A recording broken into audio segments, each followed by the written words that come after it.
Compulsive or intrusive thoughts are troubling and they cause a lot of suffering. We have a habit of judging and believing our thoughts to be us. Through the workshop, we've looked at different ways to take that step back and have that perspective of watching. So these next couple of slides are talking about different ways that this works. And then we're going to move on to the practice, put a period on the end of the sentence that Colette is going to work with. So charged thoughts can command our attention exclusively. And we've all experienced being distracted by thought or pulled away into a train of thought. We certainly experience it when we are sitting quietly, but we could even experience it while we're sitting watching television or talking to somebody. Oftentimes the thoughts that are coming into our mind have the power to pull us away from the present moment. Certain kinds of thoughts can pull us into fear and anxiety, and it's like a storm in our system. These types of thoughts that have a lot of trigger or a lot of charge to them tend to be these core deficiency beliefs and stories that we've repeated so often over the years and that feel so true and so core to us that it's hard to have a perspective on them. They often are what drives the anxiety and fear. Even when we can see them with our conscious level of the mind, in inquiry we'll look at them and we'll look and see, okay, here's this thought, I can see that it's words, it's sound. No, that's actually not threatening. Well, maybe it is. There's this energy in my body that's coming up and feeling like there's something charged about those words.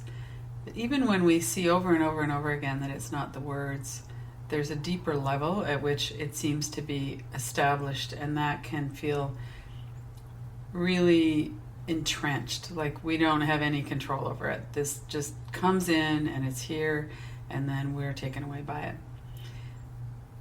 We need to find a way to work with these thoughts and to challenge the unhealthy compulsive thought patterns that we have. These kinds of patterns in the brain are a sign that something has been triggered, some kind of deep-seated or well-rooted belief has been triggered. There's some kind of fear or anxiety. And to have compassion and awareness around it means to let go of the judgment of it and to let go of the resistance around it. So we might have this pattern that comes up, it triggers a certain fear and anxiety in our body, and maybe we have the fear and anxiety and that's where the words come. It's not really a linear process.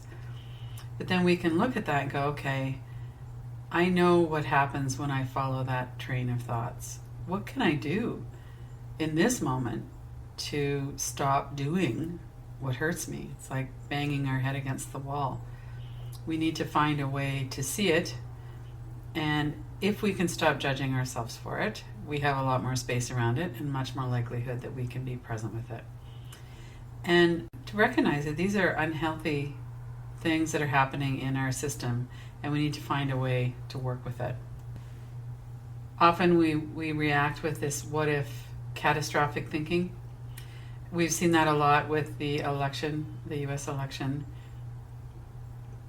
There are thoughts coming up like, well, what if he appoints someone to the Supreme Court and they, all of a sudden abortion is no longer accessible to women, then we're going to go back to the Dark Ages.